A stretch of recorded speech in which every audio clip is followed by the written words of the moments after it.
پاکستان اور IMF کے درمیان مذاکرات کے لیے بیٹھک ہوئی، جس میں IMF وفد نے حکومت کے سامنے نئے مطالبات کی پٹوری کھول دی، جو کہ یقیناً پاکستان کی عوام کے لیے کسی صدمے سے کم نہیں۔ خبر یہ ہے کہ بین الاقوامی مالیاتی ادارے IMF سے $1 ارب 10 کروڑ کے قرض کے حصول کے لیے وزارت خزانہ کے حکام اور IMF وفد کے درمیان پہلے دن کے مذاکرات کا دورہ مکمل ہو گیا۔ IMF نے چیف نیتھن پورٹر کی قیادت میں مزید پیش رفت اور جائزے کے لیے وزارت خزانہ کا دورہ کیا، جہاں پر وزیر خزانہ کی سربراہی میں معاشی ٹیم سے کافی امور پر مذاکرات ہوئے۔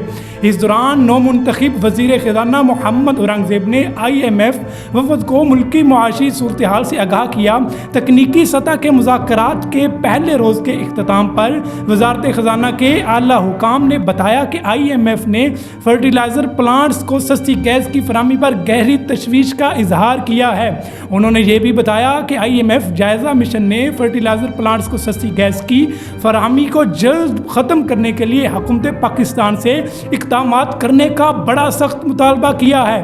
حیرانی کی بات تو یہ ہے کہ IMF نے بڑا سخت موقف اپناتے ہوئے عالمی مارکیٹ اور پاکستان میں اشیاء خرد و نوش کی قیمتوں میں مطابقت نہ ہونے پر بھی گہری تشویش کا اظہار کر دیا ہے۔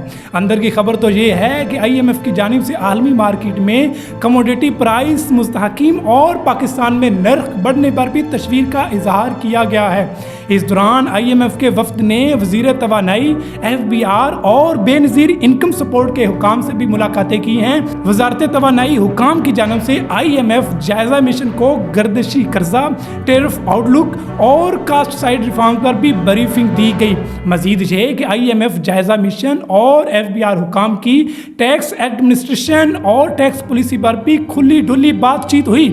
اس کے علاوہ بھی IMF کو بے نظیر انکم سپورٹ پروگرام میں رجسٹرڈ افراد، آؤٹ لک اور ڈیولپمنٹ پر بھی بریفنگ دی گئی۔ حکام وزارت خزانہ کے مطابق IMF وفد کو ریئل اسٹیٹ سیکٹر میں ٹیکسیشن اور ریٹیلرز کے لیے ٹیکس میکنزم سے متعلق بھی آگاہ کیا گیا ہے، جس کے جواب میں IMF حکام نے پاکستان سے ریئل اسٹیٹ سیکٹر، مینوفیکچر شعبے اور ریٹیلرز کو ٹیکس کے دائرہ کار میں لانے کا مطالبہ کر دیا ہے۔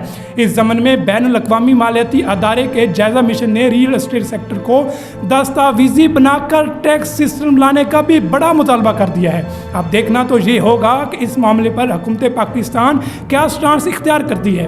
خیال رہے کہ IMF کے مطالبات کا سلسلہ رکا نہیں ہے، کیونکہ پاکستان کی وزارت خزانہ کے مطابق سٹینڈ بائی ارینجمنٹ کے تحت 18 مارچ تک مذاکرات جاری رہیں گے، جس کے نتیجے میں IMF کی جانب سے نئے مطالبات کیے جاتے رہیں گے۔ اب دیکھنا تو یہ ہے کہ IMF کی جانب سے کیے جانے والے مطالبات پاکستان کی غریب عوام کے لیے کتنے ہانیکارک ثابت ہو سکتے ہیں، اور اس سارے معاملے میں اہم تو یہ بھی ہے کہ حکومت پاکستان کس طرح سے عام شہری کو ان مطالبات کے باوجود ریلیف دے گی۔ واضح رہے کہ رجیم چینج کے دنوں میں IMF نے پاکستان کو دیے جانے والے قرض کی قسط کو روک رکھا ہے اور حکومت سے ٹیکس اکٹھا کرنے کے حوالے سے سخت مطالبات رکھے ہیں، جن پر گفت و شنید اب جاری رہے گی۔ اب تک کے لیے اتنا ہی۔ اپنے میزبان کو اجازت دیجیے۔ اللہ حافظ۔